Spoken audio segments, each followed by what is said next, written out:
Welcome to the RV Park Mastery Podcast, where you will learn the correct way to identify, evaluate, negotiate, perform due diligence on, renegotiate, finance, turn around, and operate RV parks.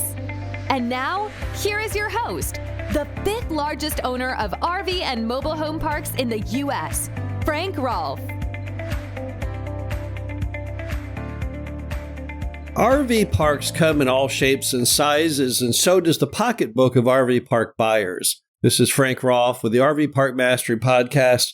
We're going to talk about the playbook for those moments when you have a low amount of capital to spend, all the way down to no capital to spend. What's the nice thing about the RV park industry is it is very egalitarian. It does not exclude people who have lower amounts of money for down payments. In fact, that strata of buyers has been a godsend to many old mom and pop owners who are unable to attract better capitalized buyers who elect to move on to properties in better condition or sometimes that are larger. So those buyers out there who are willing to put in a lot of sweat equity are just the thing that some of these properties need when they do in fact have issues and problems which can be fixed, but are not within the taste buds of some of the most normal buyers. So here's some of the things you need to know about buying an RV park on a smaller amount of capital.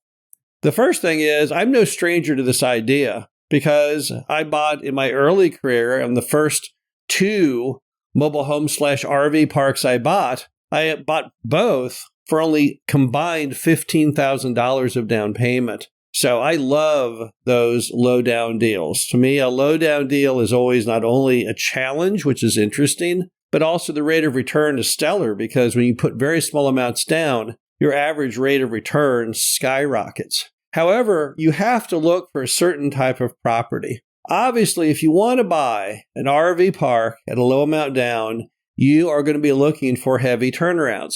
Properties that have problems, things that scare away typical buyers. That's going to be your forte. And what that typically means with an RV park or nasty property appearance issues, but not with big CapEx problems. Now, what I mean by that is it's not that expensive to mow grass. It's not that expensive to paint. These are all things that are well within most buyers' ability. In fact, they could do the work themselves, but they show terribly. Well, if you have an RV park that no one has ever mowed the grass or blown the leaves or put one moment of care in the physical plant, it clearly looks terrible. Anyone drives in and goes, oh my gosh, this is a hideous property. I would never want to buy that thing. But does that cost a lot to fix? No, it doesn't. A brush hog, a mower, a weed eater, a blower, and you can get those things fixed. That is contrary to some properties where the ugly thing are expensive things, such as roads or water lines. So you've got to identify what you are looking for. If you are a low capital buyer, are situations where you can get that park cheap with very little competition, but that you don't have to pour money in after purchase. That defeats the whole purpose. There's nothing more wrong than when someone tells me, oh yeah, I'm buying this RV park. It's a zero down deal, but it needs $200,000 of CapEx. Well, that's not a zero down deal. That's a $200,000 deal. So you have to come to grips with that and accept that. Also, if you're trying to buy an RV park for a smaller amount down, you definitely are going to want to bond with the sellers because bonding is this magical force between buyers and sellers that makes those kinds of deals possible. What happens is a seller likes you, and since they like you, they naturally want to help you. Now, why do people do that? I have a million bonding stories, but they all revolve around one thing, and that is a lot of times the older moms and pops nearing the end of their life, they want to believe that there was more to life than just money. They want to help people when it doesn't really make a lot of economic sense. And we're all guilty of that. Have you ever put $1 in the bucket at Salvation Army at Christmas time with the guy ringing the bell?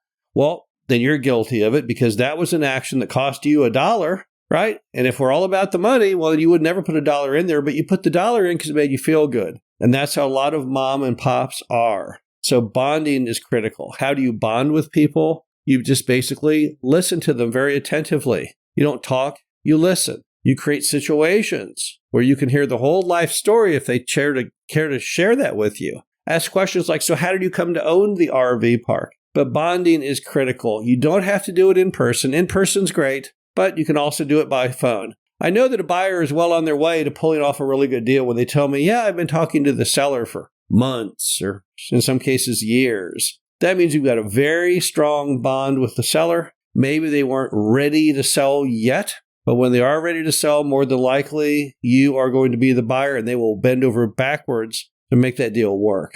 Also, if you have low amounts of capital, you really want to focus, if you can, on RV parks that offer seller financing. Because typically, if you have low capital, you also won't look that great on paper with the bank. So when you see RV parks that are advertised publicly as having seller financing built in, or when you talk to moms and pops with an often ugly-looking park, telling them all the things you'll have to do to turn it around, and as a result, you have to use your capital to do the turnaround and not the down payment. Those kinds of deals typically predicate seller financing, and that's terrific. You love seller financing. All buyers love seller financing. It's non-recourse, it's a lower interest rate, and most importantly, it's a much lower amount down. Case in point, my first property, Glen Haven RV and Mobile Home Park, I bought that for $400,000 with only $10,000 down. That's crazy. That's a 2.5% down payment. So if you're going to buy stuff with low amounts of capital, you want to search out seller financing opportunities. But yet there are some other things you can do with an RV park that's still not even low, but all the way down to zero capital required. One would be doing a master lease with option. A master lease with option is when you take over management of the property, but you haven't yet bought it, with the idea you're going to buy it within a certain period of time. It could be 3 years, 5 years. You already have an established price you can buy it at.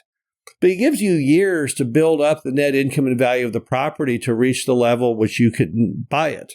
Let's say mom and pop say, well, I know my RV park is ugly, but I won't take a penny less than $1 million for it. Well, you then say, well, I think I can make it worth $1 million. It isn't now, not in its current condition, but I bet I can in 5 years. So how about I take the thing over and I work on it and I bring it back to life, and then I can buy it from you for $1 million up to 5 years from into the future. It's an attractive arrangement for the seller. They're getting the price that they wanted. It's also very attractive for you because basically you have no money in it while you enact your plan. And once you solve that RV park, you would be able to theoretically close on it once it has attained the correct value. You might sell it if you choose, and it would certainly make it a whole lot easier to finance. Another thing you can do is selling a contract assignment. That's where you find an RV park, you negotiate it, and you get it under contract with your name or an entity name and or assigns, which then gives you the ability to assign the contract. Now check the laws in the state you're in, because we all know America has become just a kind of a federation of states with all kinds of separate laws and ambitions. But in most states, you can do contract assignments, to my knowledge, and that would allow you to actually make money with no capital in. So you find a deal, you negotiate it perfectly, then you go and find somebody else who wants to buy that deal at those exact specifics, and you sell it to them. There's many people in the industry who began life doing contract assignments and then finally built up enough money from the contract assignment profits to buy their own RV park. The bottom line is, if you don't have a lot of capital, do not feel excluded from this industry. I know so many people who started off, just like you, with not a lot of money, and yet have made a roaring success of it using good strategic thinking and being aware of the opportunities. This is Frank Rolfe of the RV Park Mastery Podcast. Hope you enjoyed this. Talk to you again soon. Thank you for listening to the RV Park Mastery Podcast. Be sure to visit us at www.rvparkmastery.com, where you can learn the correct way to identify, evaluate, negotiate, perform due diligence on, renegotiate, finance, turn around, and operate in RV parks.